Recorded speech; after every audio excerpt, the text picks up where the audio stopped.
হযরত ইউনূস আলাইহিস সালাম কওমের উপর গুসা করে তিনি দেশ থেকে বিদেশ চলে যাচ্ছেন, কিন্তু আল্লাহ পাকের অনুমতি ছাড়া। অপরাধ শুধু এতটুকুই, আল্লাহর পয়গম্বর ইউনূস কওমের উপর গুসা করে তিনি দেশ থেকে বিদেশ চলে যাচ্ছেন। অপরাধ শুধু একটাই, তিনি আল্লাহর অনুমতি নেন নাই, অনুমতির অপেক্ষা করেন নাই। কিন্তু চলে যাওয়াটা তার কোনো অন্যায় ছিল না, কারণ উনি যদি চলে না যাইতেন ওনার ধারণা মতেই ওরা ওনাকে হত্যা করে ফেলতো, ওনাকে হত্যা করে ফেলতো। কেন হত্যা করে ফেলতো? কারণটা কি? কারণ হলো আল্লাহর পয়গম্বর তিনি কওমকে বলেছেন, তোমরা যদি আল্লাহর কথা না মানো, তোমরা যদি এক আল্লাহয় বিশ্বাসী না হও, তোমরা যদি মূর্তি পূজা ছেড়ে না দাও, তাহলে কিন্তু আল্লাহর পক্ষ থেকে আযাব আসবে, গজব আসবে। কওমের লোকেরা বলল, কবে আযাব আসবে, কখন আসবে, কোন ধরনের আযাব আসবে? নবী বলেন, আমি আযাব কেমন আসবে তাও জানি না, কখন আসবে তাও জানি না, জানি শুধু এতটুকু যতটুকু আমার আল্লাহ আমাকে জানাইছেন, আযাব আসবে, গজব আসবে। কওমের লোকেরা ঠাট্টা করত, মজাক করত, তামাশা করত। কয় কেমন কথা কয়, আযাব আইব, কয় কখন আইব, কোন টাইমে আইব, কোন ধরনের আযাব আসবে কিছুই জানে না। তাহলে বোঝা গেল কথা সত্য না। এইভাবে একাধারে বুঝাইতে বুঝাইতে 40 বৎসর পর্যন্ত কেটে গেল। নবী দাওয়াত দিলেন, একজন সিঙ্গেল পারসন, একজন মানুষও কালেমা পড়ে মুসলমান হয় নাই। শুধুমাত্র ওনার স্ত্রী আর 2টা সন্তান, স্ত্রী আর সন্তান, তারাই শুধু কালেমার বিশ্বাসী। কওমের মধ্যে আর কোনো মানুষ এক আল্লাহ বিশ্বাসী নয়। 40 বৎসর কেটে গেল, আল্লাহর নবী নিরাশ হয়ে গেলেন। আল্লাহ জানায় দিলেন, পয়গম্বর ইউনূস তাদেরকে জানায় দেওয়ার 3 দিন টাইম আছে, 3 দিনের ভিতরে ওদের উপরে আমি আল্লাহর পক্ষ থেকে গজব আসবে, 3 দিনের ভিতরেই তাদের উপরে গজব আসবে। এই কথা তিনি জানায় দিলেন। কওমের লোক, এইবার শোনো, গজব কিন্তু এখন আল্লাহ টাইম বইলা দিছে, তোমাদের সময় আছে আর মাত্র 3 দিন, 3 দিনের পরেই তোমাদের উপরে গজব। এই কথা শোনা মাত্রই কওমের লোকদের মধ্যে তারা চৈতন্য ফিরে আসলো। তারা এইবার সবাই কান খাড়া করে ফেললো। কই কি এতদিন পর্যন্ত কোনো দিন বলেন নাই, আজকে তো দিন বলে ফেলেছে 3 দিন। আর আমরা অতীতেও দেখেছি যখনই আযাব গজব, আসমানি আযাব গজব এসেছে, সময় উল্লেখ করা হয়েছে, টাইম দেওয়া হয়েছে। কয় কি দেখো দেখো ঘটনা সত্য না মিথ্যা? আলামত হলো যদি ইউনূস তার বাড়িতে থাকে, ইউনূস যদি তার বাড়িতে এখনো বিদ্যমান থাকে, তাহলে বোঝা গেল আযাব আসবে না, এটা ভুয়া। আর যদি সে চলে যায় তাহলে বুঝবা ঘটনা সত্য। কারণ কোন এলাকায় নবী যতক্ষণ পর্যন্ত থাকেন, আল্লাহ ততক্ষণ পর্যন্ত কোনো আসমানি গজব দেয় না। নেককারের ওসিলায়, আল্লাহর প্রিয় বান্দাদের উসিলায় আল্লাহ আসমানি গজব থেকে বসতিকে রক্ষা করে। অতএব যেই এলাকায় নেককার মানুষ বসবাস করে এই এলাকায় গজব আসে না, আর যে এলাকায় নেককারের বসতি নাই সে এলাকায় গজব দ্রুত আসে। ভাইরা বন্ধুরা, বুঝেননি আসমানি গজব থেকে বাঁচতে হলে কি করা লাগবে? কয় নেককারদেরকে মহব্বত করতে হবে, আল্লাহওয়ালাদেরকে ভালোবাসতে হবে, ঘরে ঘরে আল্লাহওয়ালা বাড়ানোর ফিকির করতে হবে, তাহলে আসমানি গজব থেকে আমরা বাঁচবো। আসমানি গজব থেকে বাঁচবো, জমিনি গজব থেকে বাঁচবো, আল্লাহর পাকড়াও থেকে বাঁচবো। এছাড়া বাঁচার কোনো উপায় নেই। তদন্ত করার জন্য একজন মানুষ বাড়িতে পাঠানো হলো। সে যায় দেখে ইউনূস নবী তিনি তো বাড়িতে নাই, কারণ তিনি যখন জানছেন আসমানি গজব আসবে, আল্লাহর নির্দেশে আল্লাহ বলছেন, পয়গম্বর এই জনপদটা ছেড়ে দাও, এই জনপদটা ছেড়ে তুমি অন্যত্র যাও, গজবের পরে আবার চলে আসবা। নবী অন্য জায়গায় চলে গেলেন, অন্য বসতিতে চলে গেলেন বিবি বাচ্চা নিয়া। এইদিকে মানুষজন আইসা বাড়িতে পায় না, তাদের ইয়াকিন হয়ে গেল ঘটনা সত্য, কথা সত্য, গজব আসবেই আসবে। একদিন এক রাত চলে গেল, পরের দিনই তারা দেখে আসমানে কালো মেঘ, আযাবের আলামত লক্ষণ দেখা যাইতেছে। আযাবের লক্ষণ দেখা যাইতেছে।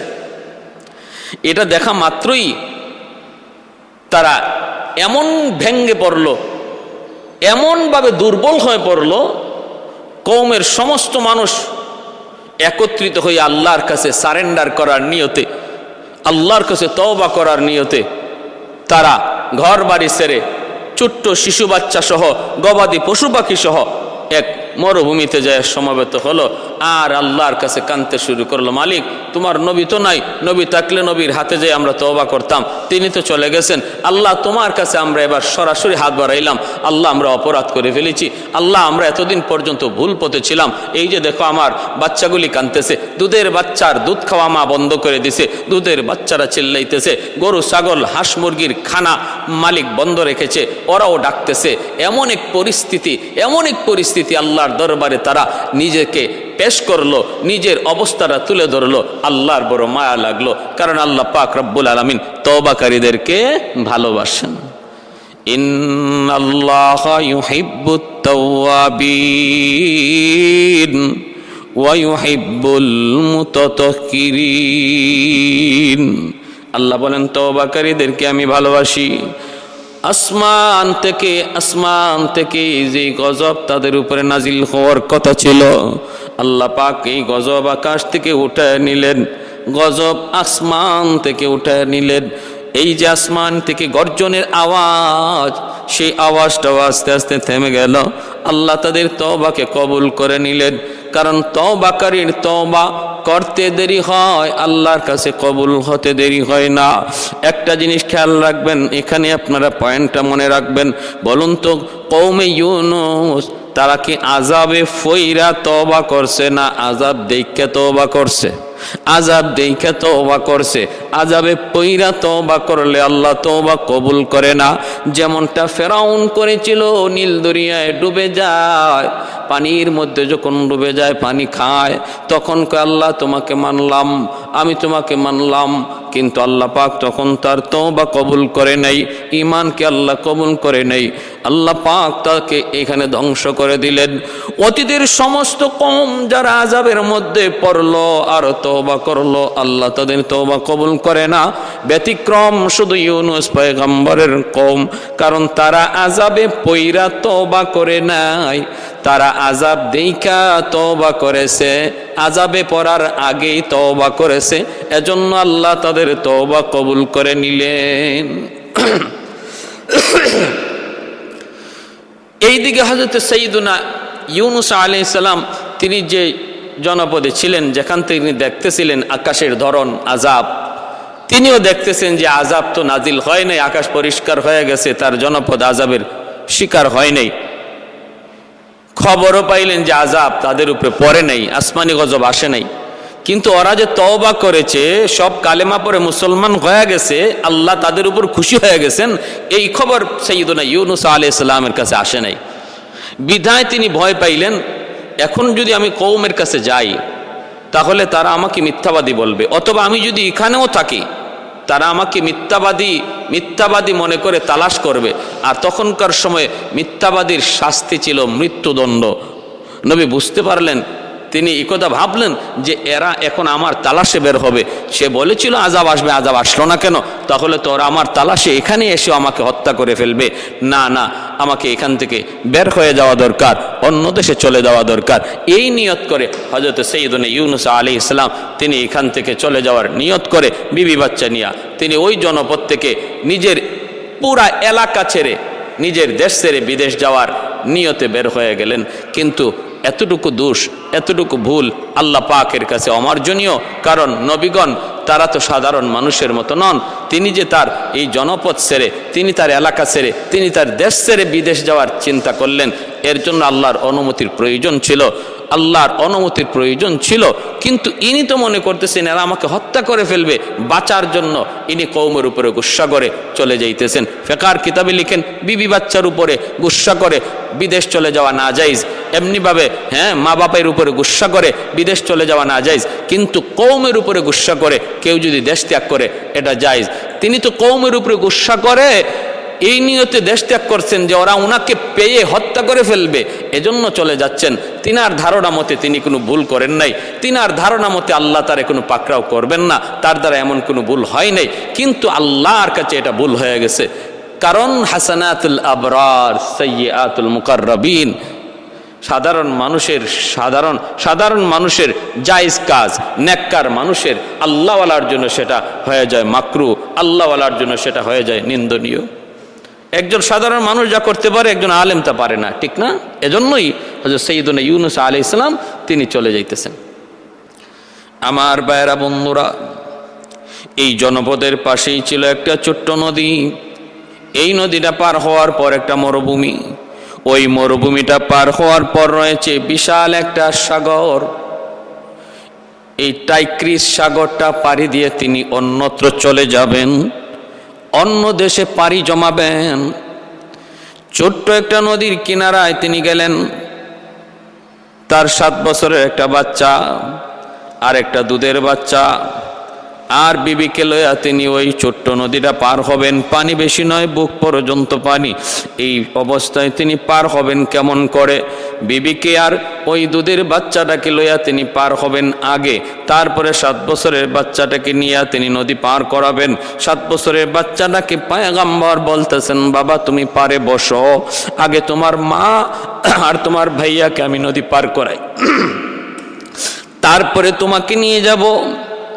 এই বইলা সাইয়্যিদুনা ইউনূস তিনি বিবিকে আর দুধের বাচ্চাকে নিয়ে নদী পার হওয়ার জন্য পানিতে নামলেন। ভাইরে, পানিতে কোনো স্রোত ছিল না, এত পানি হচ্ছিল না, বুক পর্যন্ত পানি ছিল, বুক পর্যন্ত পানি ছিল। ওই অবস্থায় সাইয়্যিদুনা ইউনূস আলাইহিস সালাম তিনি দেখতেছেন হঠাৎ করে নদীর মধ্যে স্রোত চলে আসলো, প্রচন্ড স্রোত।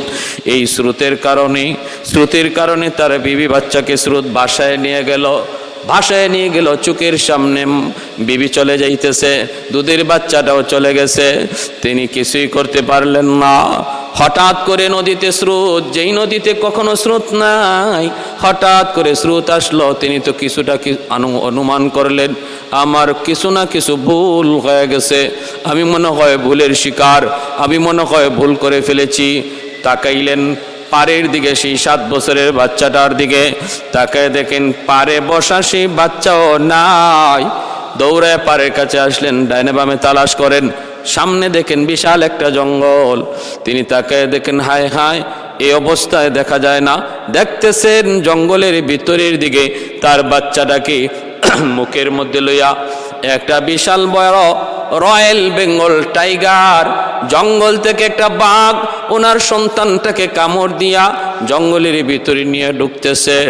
সাইয়্যিদুনা ইউনূস আল্লাহর কাছে কান্দেন, মালিক মনে হয় কঠিন কোনো পরীক্ষায় পড়ে গেলাম, মনটা ছোট হয়ে গেল, চোখ দিয়া পানি ঝরতে লাগলো।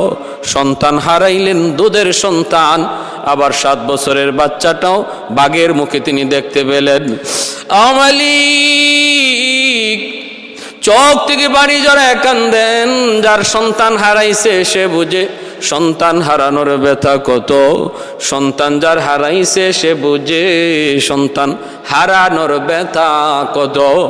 তিনি এইবার ওই মরুভূমিটাও পাড়ি দিয়া সাগর পাড়ি দেওয়ার নিয়তে যখন সাগরের কিনারে গেলেন, যায় তিনি দেখতে পেলেন একটা যাত্রীবাহী জাহাজ অপেক্ষা করতেছে, অনেকগুলা যাত্রী লইয়া। আল্লাহর পয়গম্বর সাইয়্যিদুনা ইউনূস তিনি যাইয়াই যাত্রীবাহী জাহাজে উঠে গেলেন সাগর পাড়ি দেওয়ার জন্য।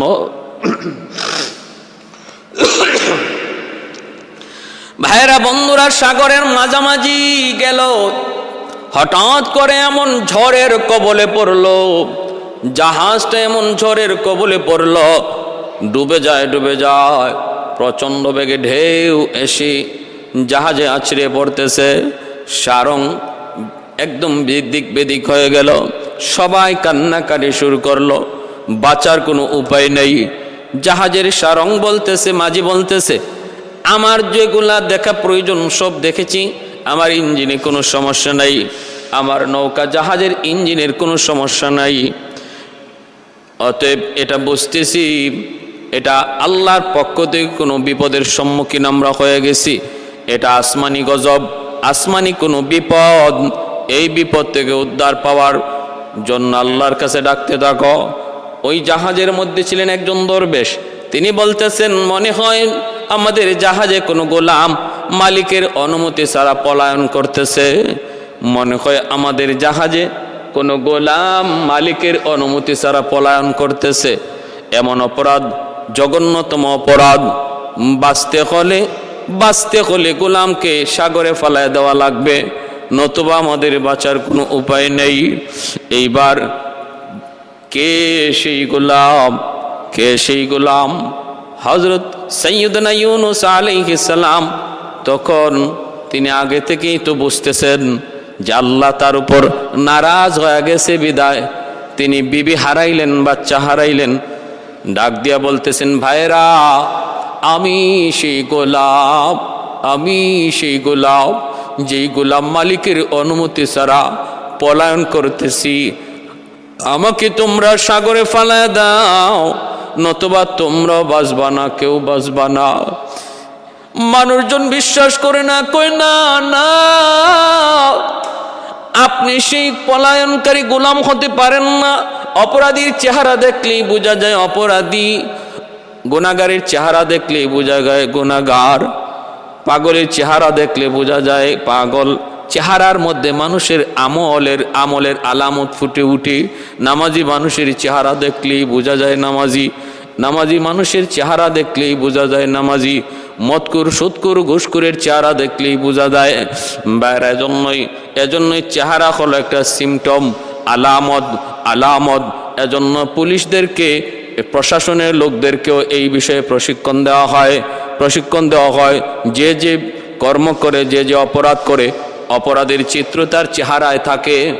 পুলিশ ডিপার্টমেন্ট, প্রশাসনকে যারা অপরাধী ধরার কাজে নিয়োজিত থাকে, এই বিষয়ে তাদেরকে আলাদা বিষয় নিয়ে জ্ঞান দেওয়া হয়। ভাইরা, মানুষেরা বলতেছেন না, আপনি দেখতে বহুত বড় একজন নেককার পরহেজগার মানুষ, আপনার দ্বারা এই অপরাধ হইতে পারে না। আপনি এমনটা বললেন না। তিনি বলেন না আমি, ওরা বলে না আপনি হইতে পারেন না। ভাইরা, বন্ধুরা, এইভাবে যখন বারবার বলতেছে, তখন তিনি বলেন, ঠিক আছে, তাহলে তোমরা লটারি দাও। আল্লাহ পাক পবিত্র কোরআনুল কারীমের সূরা সাফফাতের মধ্যে বলেছেন, ফাসাহামা, তারা তখন লটারি দিল। লটারির মধ্যে ইউনূস নবীর নাম উঠল। তারা আবারও মানে না, যাত্রীরা মানে না, কয় না না, আপনি হইতেই পারেন না। আবার লটারি দেওয়া হলো, দ্বিতীয়বারও নবীর নাম আবার লটারি দেওয়া হলো, তৃতীয়বারও সাইয়্যিদুনা ইউনূস আলাইহিস সালামের নাম। এইবার 3 বার যখন ওনার নাম পরপর লটারিতে আসলো, তিনি এইবার নিজেকে সারেন্ডার করলেন। মানুষজনকে বলেন, তিনি তো আগে থেকেই বলতেছেন আমি অপরাধী, আপনি অপরাধী। 3 বার লটারিতে নাম ওঠার পর মানুষেরা নির্বাক হয়ে গেল, যাত্রীরা নির্বাক হয়ে গেল। ঘটনাটা হলো সত্য। আমি নিজে ঝাঁপ দিব না, আমাকে তোমরা নদীতে ফালায় দাও। নিজে ঝাঁপ দিলে আত্মহত্যা হবে। আত্মহত্যা শরীয়তে হারাম, মহাপাপ। যে আত্মহত্যা করবে কখনো আল্লাহর জান্নাত পাবে না। এতটাই আল্লাহ তার উপরে নারাজ, এতটাই নারাজ। এলাকার গণ্যমান্য মানুষ, ইমাম পর্যন্ত তার জানাজার নামাজ পড়তে পারে না। বাইরা, কিয়ামতের ময়দানে আত্মহত্যাকারী যেই অবস্থায় আত্মহত্যা করেছে, যে জিনিস দিয়া সে তার নিজের জান নিয়েছে, জাহান্নামে ওই জিনিস দিয়েই তারে আযাবের মধ্যে সর্বক্ষণ রাখা হবে। এ ভাই, মনোযোগ দিয়ে শুনুন। আল্লাহর পয়গম্বর সাইয়্যিদুনা ইউনূস, তিনাকে নদীতে ফালায় দেওয়া হলো। সাথে সাথে আল্লাহ পাক ফালতাকামাহুল হুত ওয়া হুয়া মালুব। আল্লাহ পাক রব্বুল আলামিন বলেন, সাগরের একটা মাছকে আল্লাহ পাক নির্দেশ দিয়ে রাখলেন, নদীতে ঝাঁপ দেওয়া মাত্রই মাছটা আল্লাহর পয়গম্বরকে গিলে ফেললো। মাছটা গিলা আল্লাহর হুকুমে মাছটা ওনাকে পেটে নিয়া একটা দৌড় দিল। এক দৌড়ে কয় নদীর কিনারা, সাগরের কিনারায় নয়, একদম সাগরের মাঝামাঝি, সব একদম নিচে মাটির কাছে যায় মিশে গেল, পেটের ভিতরে নিল। আল্লাহ পাক হুকুম জারি করে দিলেন, এরে মাছ শুন, আমার পয়গম্বর সাইয়্যিদুনা ইউনুস, আমার পয়গম্বর তোর পেটে আমানত আমি আল্লাহ রেখে দিলাম, বিন্দু পরিমাণ যেন আমার পয়গম্বরের কোনো ক্ষতি না হয়, আমার পয়গম্বরের কোনো ক্ষতি যেন না হয়। হজম শক্তি নিষ্ক্রিয় হয়ে গেল, পেটে গেলেন। মাছ কোনো কিছু কামড়ায় খায় না, গিলে খায়, পেটে গেলে পরে হজম হয়। কিন্তু আল্লাহ পাক ওই মাছের হজম শক্তিকে আল্লাহ নিষ্ক্রিয় করে দিলেন। নবী মাছের পেটে ঢুকলেন, কিছুক্ষণ অজ্ঞান ছিলেন। হুঁশ ফেরার পর তিনি দেখতেছেন এমন এক জায়গা, চরম অন্ধকার, এমন এক অন্ধকার। বুঝে ফেললেন এটা এমন এক অন্ধকার যা দুনিয়ার কোন অন্ধকার নয়। তিনি তো আছেন কোনো মস্ত বড় মাছের পেটে, মস্ত বড় কোনো মাছের পেটে আছেন। কিন্তু কিভাবে আসলেন? মনে পড়লো জাহাজ থেকে তারে নিক্ষেপ করা হয়েছিল সাগরে। একের পর এক বিবি হারালেন, সন্তান হারালেন, আবার নদীতে ঝড়ের কবলে পড়লেন, সাগরে ঝড়ের কবলে পড়লেন। এর দ্বারা পয়গম্বর বুঝে ফেললেন আল্লাহ আমার উপরে নারাজ, আমি আমার মালিকের কেন অনুমতি ছাড়া বের হলাম। আল্লাহর কুদরতি কদমে মাছের পেটে তিনি সেজদায় পড়ে গেলেন, কাঁদতেছেন মালিক। فنادى في الظلمات ألا إله إلا أنت سبحانك إني كنت من الظالمين। আল্লাহ আমি বহুত বড় জুলুম করে ফেলেছি, তুমি পাক ও পবিত্র, আমি না পাক, তুমি পবিত্র, আমি অপবিত্র, তুমি দোষমুক্ত, আমি দোষী। আল্লাহ আমার দোষ হয়ে গেছে, মালিক তুমি আমাকে উদ্ধার করো। যখন ডাকতে শুরু করলেন, আসমানের ফেরেশতাদের কাছে এই চরম ঘুটঘুটে অন্ধকারের এই জায়গাটা নক্ষত্রের মতো ঝলমল ঝলমল করতেছে। কারণ হাদিস শরীফে নবী বলেন, যেখানে আল্লাহর গুণগান হয়, যেখানে আল্লাহর জিকির হয়, যেখানে কোরআনের আওয়াজ হয়, ওই জায়গাটা আকাশের ফেরেশতাদের কাছে নক্ষত্রের মতো ঝলমল করে। তারা তো দেখতে পাইলেন সাগরের নিচে মাছের পেট থেকে একটা আলো ঝলমল করে, আওয়াজটা ক্ষীণ ক্ষীণ আওয়াজ, তসবির আওয়াজ। ফেরেশতারা এবার ডাক দেখো, মালিক এই আওয়াজটা তো পরিচিত পরিচিত মনে হয়, তিনি তো আপনার পয়গম্বর সাইয়্যিদুনা ইউনুসের আওয়াজ। আল্লাহ তুমি বুঝি তার উপরে রহম করবা না? আল্লাহ একটু ভুল হয়ে গেছে, তার পক্ষ থেকে সুপারিশ করি, আল্লাহ তুমি বুঝি তার উপরে রহম করবা না? রব্বুল আলামিন সাথে সাথে জানায় দিলেন, আমি আমার পয়গম্বরের উপরে রহম করেছি। তার তসবির বদৌলতে আল্লাহ পাক রব্বুল আলামিন তখনই মাছকে আদেশ করলেন। আল্লাহ পাক কি করলেন তখন? ফাস্তাজাবনা লাহু, আল্লাহ বলেন আমি তার ডাক শুনেছি। সুবহানাল্লাহ, আমি তার ডাক শুনেছি, মাছের পেট থেকে আমাকে ডাকতেছে, ওই ডাক আমি শুনেছি। ওয়ানাজ্জাইনাহু মিনাল গাম্মি, আমি তাকে সমস্ত চিন্তা থেকে মুক্তি দিয়েছি। কেমনে আল্লাহ ডাক শুনেছেন? আল্লাহ পাক বলেন, ফালাউলা আন্নাহু কানা মিনাল মুসাব্বিহিন, যদি ওই মাছের পেটে সে তাসবিহ না পড়তো, তাসবিহ আদায় না করতো, লালাবিসা ফি বাতনিহি ইলা ইয়াউমি ইউবাসুন, কিয়ামত পর্যন্ত হয়তো তাকে মাছের পেটেই থাকতে হতো। আল্লাহ পাক রব্বুল আলামিন এই দোয়ার বদৌলতে আল্লাহ কবুল করলেন আর তাকে এইখান থেকে মুক্তি দিলেন। সাহাবীরা জিজ্ঞেস করেন, নবী গো, বিপদে পড়ে বিপদ থেকে উদ্ধার পাওয়ার জন্য এই দোয়া বুঝি হযরত ইউনুস নবীর সাথেই খাস, নাকি আমরা ওই দোয়া পড়ব? নবী বলেন, শুধু পয়গম্বর সাইয়্যিদুনা ইউনুসের সাথেই খাস নয়, এই দোয়া আমার উম্মতের জন্য, কিয়ামত পর্যন্ত সমস্ত মানুষের জন্য। যেই যখন বিপদে পড়ে দোয়া পড়বে, আল্লাহ ওই দোয়ার বদৌলতে, দোয়াই ইউনুসের বদৌলতে আল্লাহ তাকে বিপদ থেকে উদ্ধার করবেন। আল্লাহ তার বিপদ থেকে উদ্ধার করবেন। কতদিন পড়েছিলেন? কয় 40 দিন। কতবার পড়েছিলেন? 1,40,000 বার। 1,40,000 বার তিনি পড়েছেন 40 দিনে। এই তাসবিহ, কোন তাসবিহ? লা ইলাহা ইল্লা আনতা সুবহানাকা ইন্নী কুনতু মিনাজ জালিমিন। আল্লাহর কাছে এই দোয়া কবুল হয়ে গেল। মাছকে আল্লাহ আদেশ করলেন, তীরে পৌঁছায় দাও। তীরের মধ্যে মাছটা এসে ওনাকে ছেড়ে দিল। ইনি তো একদম নির্জীব, শরীরে শক্তি নাই, শরীরে কোনো বল নাই। ওই অবস্থায় আল্লাহ পাক রব্বুল আলামিন সূরা সফফাতে বলেন, ওয়া আম্বাতনা আলাইহি শাজারাতাম মিন ইয়াকতিন, আমি তার মাথার কাছে একটা গাছ জন্মায় দিলাম। কয় কেমন গাছ? কয় ইয়াকতিন, লতা বিশিষ্ট গাছ, কাণ্ড নাই, লতা বিশিষ্ট।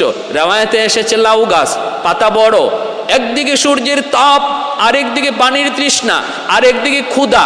এই তিন জিনিসের মধ্যে তিনি পড়লেন, এই তিনটা কষ্টের মধ্যে পড়লেন। এই তিন কষ্ট থেকে লাঘব করার জন্য আল্লাহ পাক লাউ গাছ জন্মায় দিলেন। লাউয়ের পাতার দ্বারা ইনি ছায়া পাইতেছেন, আর লাউ জাতীয় ফলটা তিনি খাইলেই শক্তি যোগাইতেছে। পানির তৃষ্ণা নিবারণ হবে কেমন করে? তাফসিরে মাযহারিতে লিখেন, আল্লাহ পাক একটা ছাগলকে আদেশ করলেন, ওই ছাগলটা সকাল সন্ধ্যা আইসা নবীকে দুধ পান করে যাইত, তার উলান থেকে দুধ দিয়া উলানটা আইসা নবীর মুখের কাছে রেখে দিত। আর সাইয়্যিদুনা ইউনূস তিনি ওই উলানে মুখ লাগাইয়া দুধ পান করতেন। সুবহানাল্লাহ। उल्फत में बराबर की वफा हो कि जफा हो, उल्फत में बराबर की वफा हो कि जफा हो, हर चीज में लज्जत है या गुर दिल में मजा हो, हर चीज में लज्जत है या गुर दिल में मजा हो, एक चश्म ज़दन गाफिल अज़ा शाह नबाशी, एक चश्म ज़दन गाफिल अज़ा शाह नबाशी, शायद कि निगाहें को नदागाह नबाशी, शायद कि निगाहें को नदागाह नबाशी, उल्फत में बराबर के वफा हो के जफा हो, हर चीज में लज्जत है या गुर दिल में मजा हो। এ ভাই, এজন্য আপনাদেরকে বলি, বিপদ থেকে উদ্ধার হওয়ার জন্য আল্লাহর কাছে এই দোয়াটা পড়তে হয়। কতদিন পড়ছেন? 40 দিন। কতবার? 1,40,000 বার। ভাইরা, এবার এ কথা বলি না আপনি 1,40,000 বার পড়বেন, তবে বলবো যদি খতমে ইউনিসি আপনাকে পড়তে হয় 1,40,000 বার পড়বেন। 1.25 লক্ষ যে বলা হয় এর কোনো সহি রিওয়ায়াত নাই। কিতাবের মধ্যে এসেছে 1,40,000 বার দ্বারা পড়ার দ্বারা খতমে ইউনুস হয়। নতুবা আপনি পড়েন, আপনি যদ্দূর পারেন পড়েন, 1000 বার পড়েন, 500 বার পড়েন, 200 বার পড়েন, বাধা নাই। কিন্তু বলি যে উনি কতবার পড়েছিলেন? উনি পড়েছেন 1,40,000 বার। যদি উনার গণনা অনুসারে পড়তে হয়, ওনার সমান পড়তে হয়, তাহলে আপনাকে 1,40,000 বার পড়লে পরে খতমে ইউনুস হবে। আল্লাহর পয়গম্বর সাইয়্যিদুনা ইউনুস তিনি একটু শক্তি ফিরে পাইলেন। তারপরে জনপদে আল্লাহ পাক বলেন, যাও এবার জনপদে যাও। ফাআরসালনাহু ইলা মিয়াতি আলফিন ওয়া ইয়াজিদুন, জনপদে যাও। তিনি এবার জনপদে আসলেন, চিত্র পুরা পাল্টে গেল। সমস্ত মানুষ যারা ছিল মূর্তি পূজারী, যারা ওনাকে মারতে চেয়েছিল, ওনারা আগে আসলো সংবর্ধনার জন্য, সসম্মানে ওনাকে এলাকায় নিল। সমস্ত মানুষ কালেমা পড়ে মুসলমান। এলাকার নাম ছিল ইরাকের মুশেল নিনাওয়া। লোক সংখ্যা ছিল 4 লক্ষ। যায় তিনি দেখেন 4 লক্ষ নয়, এখন আরো মানুষ বাড়লো, আর সব কালেমা পড়ে মুসলমান। যাওয়া মাত্রই এলাকার মানুষজন ওনার বিবি আর দুধের বাচ্চারে নিয়ে হাজির করলো। হুজুর, এই যে আপনার বিবি আর দুধের বাচ্চা। আল্লাহু আকবার। আল্লাহর নবী সাথে সাথে শুকরিয়া আদায় করেন, মালিক তুমি যে কেমন করে নিয়ামত ফিরায় দিছ। জানতে চাইলেন কেমনে তোমরা আমার বিবি বাচ্চারে পাইছো। মাঝিরা কয়, আমরা নদীর সাগরে মাছ ধরতেছিলাম, আমরা ওই নদীটাতে মাছ ধরতেছিলাম, হঠাৎ করে দেখি নদীর পাড়ে অচেতন অবস্থায় আপনার বিবি আর দুধের বাচ্চা।